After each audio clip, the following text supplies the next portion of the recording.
विदेश मंत्रालय ने गुरुवार को व्हाइट हाउस के व्यापार सलाहकार पीटर नवारो की टिप्पणियों को गलत बताते हुए खारिज कर दिया। भारत को उम्मीद है कि अमेरिका के साथ संबंध आपसी सम्मान और हितों के आधार पर आगे बढ़ेंगे।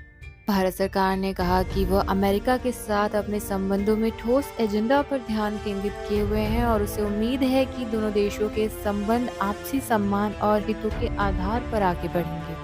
इससे पहले अमेरिकी राष्ट्रपति डोनाल्ड ट्रंप की ओर से भारत पर थोपे गए 50% टैरिफ का बचाव करते हुए नवारो ने दावा किया था कि ब्राह्मण भारतीय लोगों की कीमत पर मुनाफा कमा रहे हैं।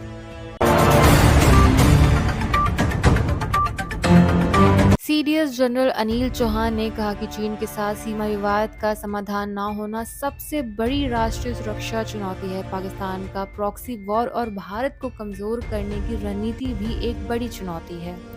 उन्होंने परमाणु हथियार वाले दुश्मनों से खतरे को भी महत्वपूर्ण बताया।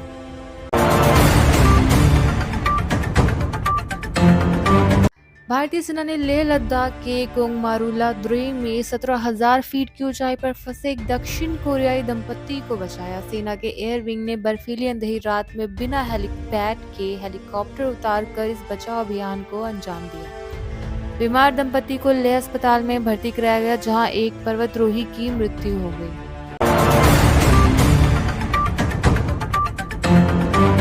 समाजवादी पार्टी के राष्ट्रीय अध्यक्ष अखिलेश यादव की सरकारी गाड़ियों का आगरा लखनऊ एक्सप्रेसवे पर ओवर स्पीडिंग के लिए 8 लाख रुपए का चालान किया गया है। सपा मुख्यालय पर शुक्रवार को पत्रकार वार्ता में अखिलेश यादव ने इस प्रकरण में भी भाजपा को घसीटा और गंभीर आरोप लगाया। पत्रकार वार्ता के दौरान एक व्यक्ति ने अपनी गाड़ी का 20,000 का चालान होने और थाने में गाड़ी खड़ी होने के दौरान उसके पार्ट्स निकाले जाने की शिकायत सपा प्रमुख अखिलेश यादव से की थी। इस पर उन्होंने कहा कि आपका तो कम चालान हुआ है, अभी कल ही हमें अपनी गाड़ी के चालान मिले थे, 8 लाख रुपए के चालान है। मैंने पलटकर कागज भी नहीं देखा है, इसलिए नहीं देखा कि सरकार ने चालान किया है। उनके पास कैमरा होगा और उनके कैमरे में हमारी गाड़ी आई होगी। यूपी के शिवपुरी के सेसई सड़क गांव में गणेश विसर्जन के जुलूस के दौरान यादव पक्ष द्वारा कथित पथराव के बाद हिंसा भड़क उठी। दोनों पक्षों में लाठी डंडों से मारपीट हुई, जिससे कई लोग घायल हो गए और वाहनों को नुकसान पहुंचा। पुलिस ने दोनों पक्षों की रिपोर्ट दर्ज कर जांच शुरू कर दी है और गांव में शांति व्यवस्था बनाए रखने के लिए पुलिस बल तैनात किया गया है। तमिलनाडु के एक केमिकल प्लांट से जहरीला धुआं निकलने के बाद 40 से अधिक लोगों को अस्पताल में भर्ती कराया गया। ये घटना कुडारोल जिले के सिपकोट औद्योगिक परिसर में हुई, जहां एक रासायनिक निर्माण संयंत्र से रिसाव हुआ। लोगों को आंखों में जलन और सांस लेने में तकलीफ हुई। वेदांता ने अदानी को पीछे छोड़ते हुए जयप्रकाश एसोसिएट्स को खरीदने के लिए 17,000 करोड़ रुपए की बोली लगाकर जीत हासिल की है। वेदांता की इस बोली ने अदानी ग्रुप की बोली को पछाड़ दिया।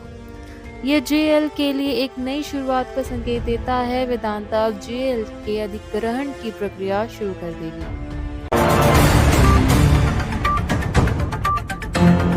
अमेरिकी राष्ट्रपति डोनाल्ड ट्रंप ने भारत को लेकर फिर तल्खी दिखाई है। उन्होंने सोशल मीडिया पर लिखा कि भारत और रूस को चीन के हवाले कर दिया गया है।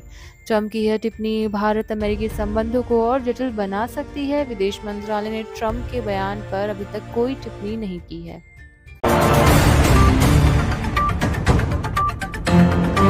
राष्ट्रपति द्रौपदी मुर्मू ने शिक्षक दिवस पर नई शिक्षा नीति के तहत शिक्षकों को वैश्विक स्तर का बनाने पर जोर दिया। उन्होंने कहा कि शिक्षकों के योगदान से भारत ज्ञान की महाशक्ति बनेगा। मुर्मू ने शिक्षण क्षेत्र में उत्कृष्ट प्रदर्शन करने वाले 81 शिक्षकों को सम्मानित किया और विद्यार्थियों के चरित्र निर्माण पर ध्यान देने का आह्वान किया।